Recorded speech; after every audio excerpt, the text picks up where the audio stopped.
Hello बच्चों, I am doctor Atula from doctor Atula's house of biology. Continue करते हैं excretory products and elimination को। Further हम जो लास्ट वीडियो था उसमें हमने किया यूरिन फॉर्मेशन, साथ ही साथ ट्यूब्यूल के फंक्शंस। तो जो यूरिन फॉर्मेशन होता है ना, वो सारा किस पे डिपेंडेंट है? ग्लोमेरुलर फिल्ट्रेशन रेट पे।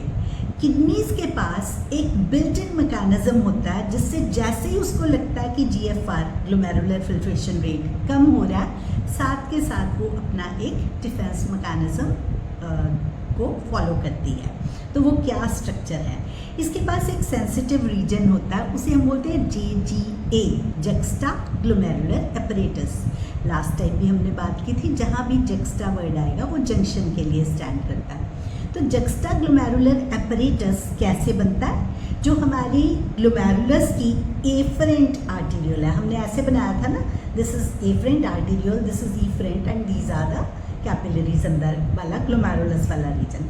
तो एफरेंट आर्टीरियल जब DCT के कंटैक्ट में आती है तो उस रीजन को हम JGA बोलते हैं। JGA में स्पेशल JG सेल्स होते हैं, juxta glomerular cells.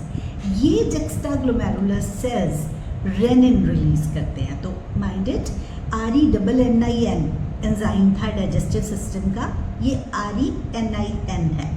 Renin release होता है। वो जो रेनिन है वो सिग्नल्स भेजता है कि GFR अगर कम हो रहा हो तो उसे रेगुलेट करता है। इसका टॉपिक हमारे पास रेगुलेशन ऑफ किडनी फंक्शंस में, उसे हम डिटेल्स में करेंगे। यहाँ पर इसके बारे में इतना ही। और जो ट्यूब्यूल के फंक्शंस किए थे उसमें हमने किया कि स्पेसिफिक पार्ट्स कुछ चीज़ों को रीअब्जॉर्ब करते थे, मटीरियल्स को, न्यूट्रिएंट्स को, और साथ ही साथ लूप ऑफ हैनले यूरिन को कंसंट्रेट करता था एंड ये सारे pH का और आयनिक बैलेंस को भी मेंटेन करते थे। तो इसी चीज़ को अगर हम आगे कंटिन्यू करें तो उसके बाद हम बात करते हैं कि ये जो फिल्ट्रेट है ये कैसे कंसंट्रेट होता है। अभी तक हमने बात की ना कि ये यहाँ से एब्जॉर्ब हो गया, वो नेक्स्ट पार्ट एब्जॉर्ब हो गया। तो अब हम बात करते हैं कि कंसंट्रेट कैसे होता है। बड़ी मज़ेदार बात है कि अगर हम देखें तो ये ट्यूबुलर स्ट्रक्चर एक स्ट्रेट ट्यूब भी हो सकती थी, बट लेकिन उसका इतना स्ट्रैटेजिकली प्लेस स्ट्रक्चर है कि पहले उसने एक कैप्सूल शेप स्ट्रक्चर बनाया, जहाँ पर थोड़ा ऐसा सिस्टम बनाया जहाँ से प्रेशर की वेरिएशंस हुई। उसके बाद PCT के अंदर इतनी कॉन्वोल्यूशंस है कि वहाँ से उसने खूब सारा रीअब्सॉर्ब कर लिया। अब उसके बाद जो लूप ऑफ हैनले है, ऐसा hair pin loop like structure है कि उसकी दोनों लिम्स में ऑपोजिट डायरेक्शंस में फ्लूइड्स जा रहा है। उसी तरह से जो लूप ऑफ हैनले का ascending limb of loop of Henle है, वो कलेक्टिंग डक्ट से ऑपोजिट डायरेक्शन में फ्लूइड को लेके जा रहा है। दूसरी तरफ इफरेंट आर्टीरियोल जो थी, उसने पेरिट्यूबुलर कैपिलरीज का नेटवर्क बनाया और वो वासा रेक्टा की फॉर्म में सारे लूप ऑफ हैनले के ऊपर आ गई। अब जो लूप ऑफ हैनले की ब्रांचेस हैं वो भी जो descending limb of loop of Henle है उसके साथ वासा रेक्टा की असेंडिंग लिम्ब की ब्रांच आ रही है। तो यू हैव टू अंडरस्टैंड, क्योंकि वो इफरेंट आर्टीरियोल से बन रही है ना, तो वो अपोजिट साइड से आ रही है ना, तो इधर वाली नीचे आएगी और इधर वाली ऊपर जाएगी। तो ये फर्क हो गया ना। जबकि लूप ऑफ हैनले में क्या है, डायरेक्शन इज लाइक दिस। तो इसी वजह से ascending limb of loop of Henle और descending limb of loop of Henle के आपस में ऑपोजिट डायरेक्शंस में फ्लूइड मूव कर रहा है। 1 2 ascending limb of loop of Henle and collecting duct का आपस में ऑपोजिट डायरेक्शंस में फ्लूइड मूव कर रहा है। तीसरी चीज, वासा रेक्टा की डिसेंडिंग लिम्ब ऑफ जो है, वासा रेक्टा की डिसेंडिंग लिम्ब है, उसके ऑपोजिट डायरेक्शन में लूप ऑफ हैनले का असेंडिंग लिम्ब का फ्लूइड मूव कर रहा है। इसी तरह से वासा रेक्टा की असेंडिंग साइड पे लूप ऑफ हैनले का डिसेंडिंग साइड ऑफ लिम्ब जो है वो फ्लूइड ऑपोजिट डायरेक्शन में मूव कर रहा है। तो जब ऐसे ऑपोजिट डायरेक्शंस में फ्लूइड्स की मूवमेंट होती है, इसे हम बोलते हैं काउंटर करंट मैकेनिज्म। तो एक इधर अगर फ्लूइड जा रहा है तो दूसरा फ्लूइड जो है वो दूसरी डायरेक्शन में जा रहा है। तो जब ये ऑपोजिट डायरेक्शंस में एक दूसरे को क्रॉस करते हैं फ्लूइड्स, तो there is exchange of materials. तो इसके साथ ही साथ और क्या चीज़ है? दो चीज़ें रिस्पॉन्सिबल हैं, एक है सोडियम क्लोराइड और दूसरा है यूरिया, इस कंसंट्रेशन को फर्दर करने के लिए। पहले तो ये 4 चीज़ें ही हो गई ना, 4 फैक्ट्स। उसके बाद अब हम बात करते हैं सोडियम क्लोराइड। अब जो सोडियम क्लोराइड है उसका कैसे है? सोडियम क्लोराइड जो जा रहा है ascending limb of loop of Henle से, वो काउंटर करंट है कलेक्टिंग डक्ट के साथ। इसी तरह कलेक्टिंग डक्ट में से थोड़ा थोड़ा मेडुलरी रीजन में यूरिया ऊज आउट होता रहता है। वो यूरिया चला जाता है ascending limb of loop of Henle में, तो वो वहाँ उसी जगह पर घूमता रहता है, वो भी ऑस्मोलैरिटी को मेंटेन करता है। तो ये कुछ बेसिक मैकेनिज्म्स हैं जिनकी वजह से यूरिन इतना ज़्यादा कॉन्सेंट्रेट हो जाता है। तो इसी वजह से कितनी कंसंट्रेशन कि जितना अल्टीमेटली फिल्ट्रेट हुआ ना, उससे भी 4 टाइम ज़्यादा कंसंट्रेटेड यूरिन हमारी बॉडी जो है वो पास करती रहती है। ये तो हुआ हमारा mechanism of concentration of the filtrate. अब ना इसी में एक छोटा सा टॉपिक है, वो है role of other organs in excretion. तो अब हमें ये तो पता है कि किडनी में से सारा एक्सक्रीट आउट होता है, लेकिन ना किडनी के अलावा हमारे पास कुछ लंग्स में से, थोड़ा सा लिवर से, स्किन से एंड स्लाइवा से, ये 4 चीज़ें और हैं जहाँ से थोड़ा बहुत एक्सक्रीशन और होता रहता है। तो अगर हम बात करें सबसे पहले लंग्स की, तो हमारे लंग्स जो हैं वो ढेर सारा कार्बन डाइऑक्साइड रिलीज़ करते हैं। कितना? 18 लीटर्स पर डे, या हम कह सकते हैं 200 ml पर मिनट ये रिलीज़ करते हैं। लेकिन कार्बन डाइऑक्साइड के साथ साथ हमारे लंग्स क्या रिलीज़ करते हैं? साथ ही में काफ़ी सारा अमाउंट वाटर का भी रिलीज़ करते हैं। अगर हम ऐसे करके सांस लेते हैं तो हमारे उस पे हाथ पे वाटर वेपर्स भी साथ में आ जाते हैं ना, तो उससे आप याद रखो वाटर भी अप्रिशिएबल अमाउंट हमारी बॉडी लंग्स के थ्रू लूज़ करती है। अब दूसरा स्ट्रक्चर करते हैं लिवर। लिवर जो है वो लार्जेस्ट हमारा ग्लैंड है बॉडी की।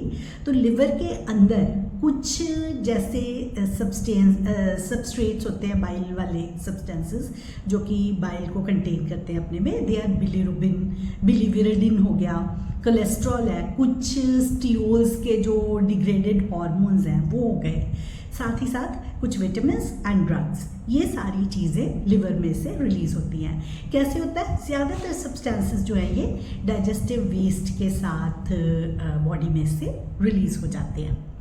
तीसरा स्ट्रक्चर जो आता है वो हमारे पास है स्किन। स्किन में स्वेट भी है और सीबम भी है। स्वेट की ग्लैंड्स को बोलते हैं सूडो ओरिफेरस ग्लैंड्स। तो सूडो ओरिफेरस ग्लैंड्स, स्वेट आपको पता है कैसा होता है, वाटरी सा स्ट्रक्चर है। तो लिक्विड फॉर्म में ये रिलीज होता है स्वेट, जिसके अंदर सोडियम क्लोराइड के साथ साथ कुछ अमाउंट यूरिया का और लैक्टिक एसिड का रिलीज होता है। अगर स्वेट का फंक्शन देखें तो बेसिकली तो वो हमारी बॉडी को कूल करने के लिए काम आता है ना, कि टेम्परेचर हमारा कम होता रहे, लेकिन साथ ही साथ इसमें से सोडियम क्लोराइड, यूरिया और लैक्टिक एसिड की फॉर्म में एक्सक्रीटरी वेस्ट भी रिमूव हो जाते हैं। नेक्स्ट हम बात करते हैं सीबम की। तो स्वेट की सूडोरिफेरस ग्लैंड्स और सीबम की सेबेशियस ग्लैंड्स, ये भी स्किन में प्रेजेंट होती हैं। जो हमारी फेस पे जो ऑयली सा आ जाता है फील, वो that is due to sebum. तो इस ऑयली सब्सटेंस के साथ हमारे पास स्टीरोल्स और हाइड्रोकार्बन्स और कुछ वैक्सेस इससे एलिमिनेट हो जाते हैं सीबम से। तो प्रोटेक्टिव है ये भी।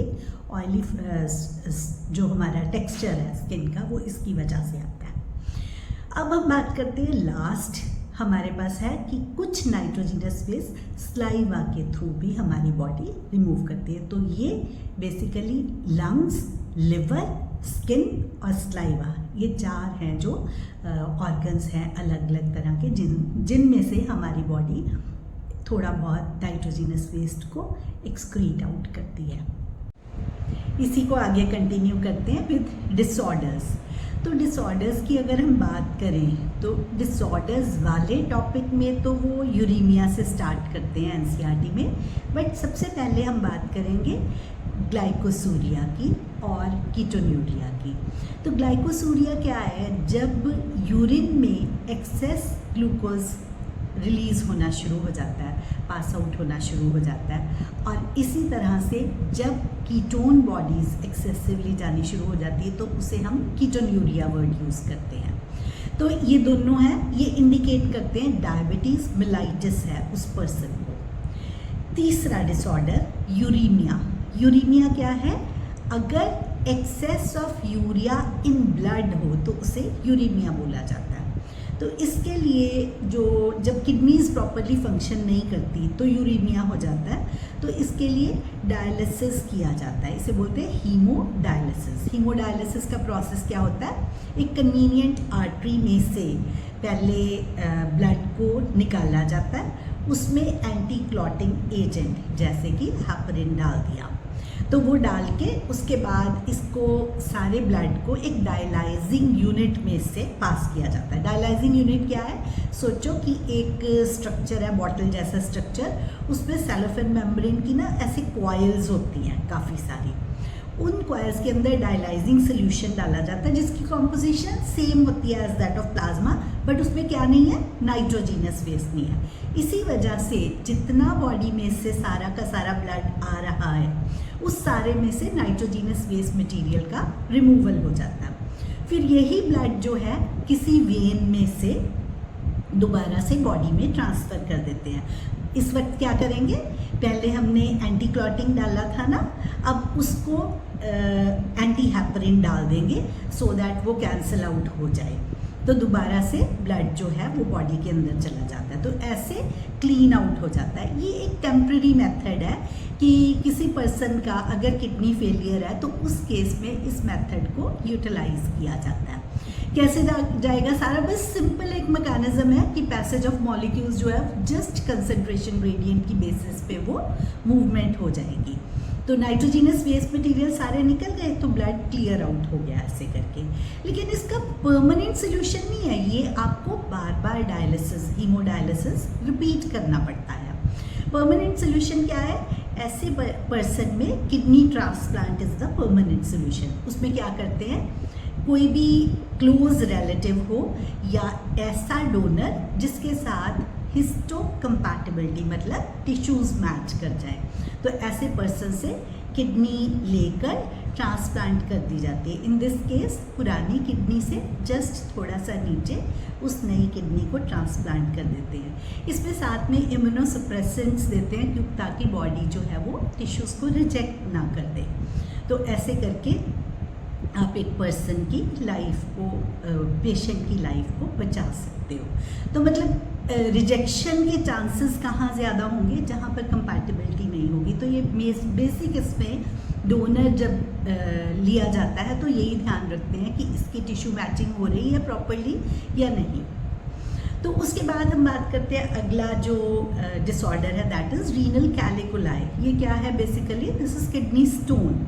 तो स्टोन या कोई इनसॉल्युबल मास है, कोई क्रिस्टलाइज्ड सॉल्ट्स का, इसमें क्या हो सकते हैं? ऑक्सलेट्स हो सकते हैं, तो ये किडनी के अंदर बन जाते हैं, तो this is called renal stone या रीनल कैलिकुलाई।